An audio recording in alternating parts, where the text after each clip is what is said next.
Uchiha Madara. That's what the fuck I'm talking about, baby. Yeah!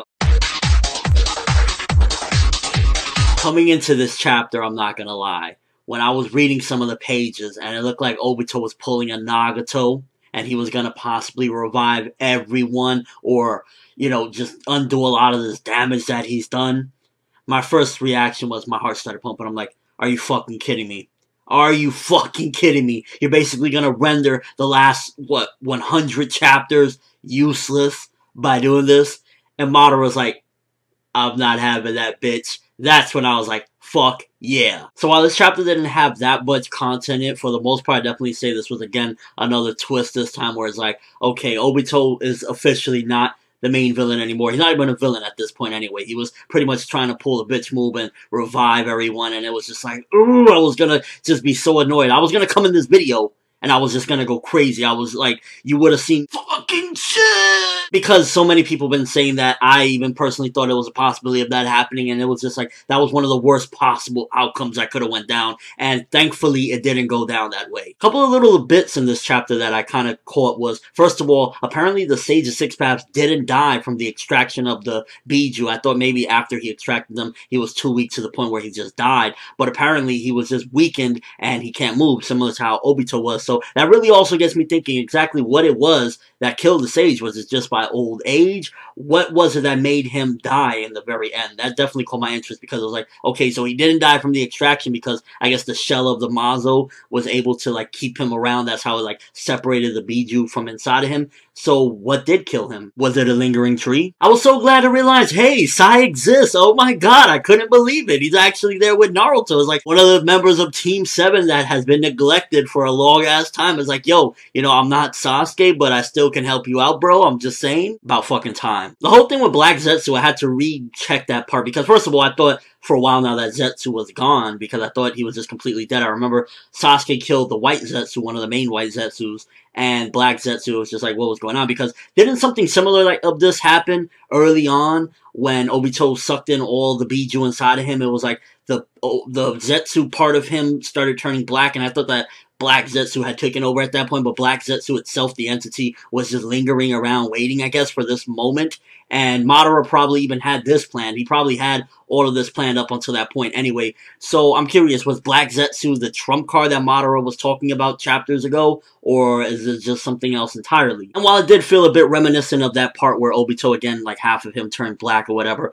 I'm just glad to see, hey, Black Zetsu's still around, Zetsu's still a thing, because he was drummed up and built up heavily for this war. So it's like, hey, he's still around, he's doing some fucking great shit. Not letting Obito fucking pull a fast one. Because in all honesty, if Obito really would have gone through with that and he would have revived Neji and everyone, while I love Neji, and it's like, you know, he's fucking Neji. He will always be one of my first favorite characters in Naruto when he first appeared, and, you know, all the shit that went down. It's like, that would totally render everything useless, and that is not something that would be good for the series. As much as we love Neji, Neji needs to stay dead. And if Obito would have pulled a fast one right there, it's like, no, fuck that. That would have ruined it. And of course, Obito has time to slip one last in of, oh, I don't deserve to see Rin on the other side. Seriously, bro, shut the fuck up already. Like, it's beyond pathetic. Now that all the Biju are around, Madara has an even worse predicament on his hands, because now, okay, he's mortal, he's live, he's flesh and blood, and I'd imagine the only reason why he did this is so that he can become the Jui host, because if he didn't become a full-fledged, you know, human, real-life body, then he couldn't become the Jui. That's the only reason why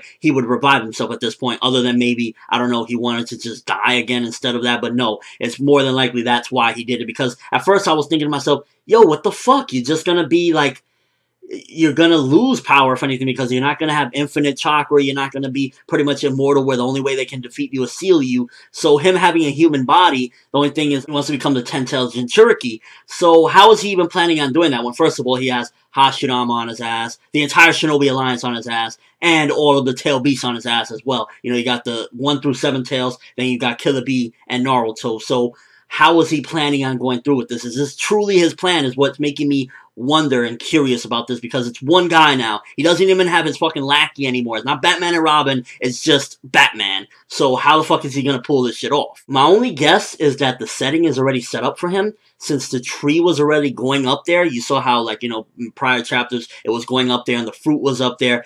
Maybe he's going to try to make one last dash and grab the fruit if it was already bare, because I think that while the tree was going up, the fruit actually was generated. It's just that the tree never made it to the moon so that he could cast the jutsu.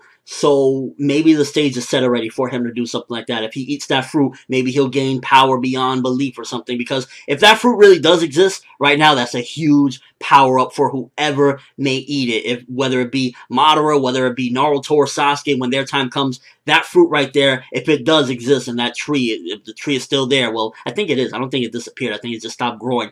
Then that can be a huge power up, because now Madara, at this point, the odds are beyond stacked against him. He has Hashirama there as well. So it's like the man that defeated him, along with an entire army and these giant monsters. How the fuck is he going to possibly get through and pull one off with this? Yeah, he's human, but if anything, that weakens him unless he can get the Jubi power. So things are feeling uncertain right now. As far as the chapter goes, I was fucking enjoying it. I thought, again, okay, another cool twist, because we haven't had that many twists recently. It's just been constantly Obito getting fucking knocked around. So now we have the true threat, the true villain of all of this. What is his fucking goal at this point is what's really curious to me personally. It's like, okay, he wants to become the Jubi host. For what? Does he want world conquest? What is he going for at this point? And how is he even going to accomplish it when he has the man that defeated him along with a fucking entire army of people ready to ram his ass? Also, is Obito dead at this point because he just used Rinne Tensei, even though it was by force? Is he dead, or since it was only one person, it didn't affect him that much? I mean, come on, put this motherfucker down already. Although I'm secretly hoping that when no one's looking, Sasuke comes and obliterates that motherfucker. Martial law Uchiha style. Yeah! I'm gonna give this one 8 out of 10. I felt like it was a good twist, finally moving along from Obito. Like, move the fuck along. You're now just a piece of trash in the wind. Let's go to the great Madara. And I'm just scared as to what the fuck is he gonna do, because now he's immortal. He's not immortal, he's amortal. So he's gonna have an even tougher time unless he can get that Jubi power, or maybe if he eats the fruit. Let me know what you guys think. First of all, was that the trump card that Madara spoke of back then, that he pretty much was gonna use Black Zetsu, or is it something else? Do you think that he's gonna possibly use the fruits to combat all of them, because he's surrounded at this point? What can he possibly do just because he's mortal? If anything, that's gonna make things worse unless he can get the power. So how do you think he's gonna get out of all this? Is the Rin lover finally put down, or is he still going to linger around? And overall, what do you think about where the manga is heading now that seemingly Obito has been swept aside and it's all full on Madara? Do you think this is just going to be like one explosive battle? How do you think this is going to pan out? As of right now, this is probably the best direction it's taken in a long while because of this whole Obito Rin shit. That's all I have for this review. Thanks for watching. Hope you enjoyed. Thumbs up if you can't wait to see what the fuck Madara has up his sleeve, because he knows he's has a full-on army coming at him. He has to have some sort of trick or some sort of, ace in the hole in order to pull this one off. I'm Finette World, and as always, people, have an awesome day. Madara! Yeah!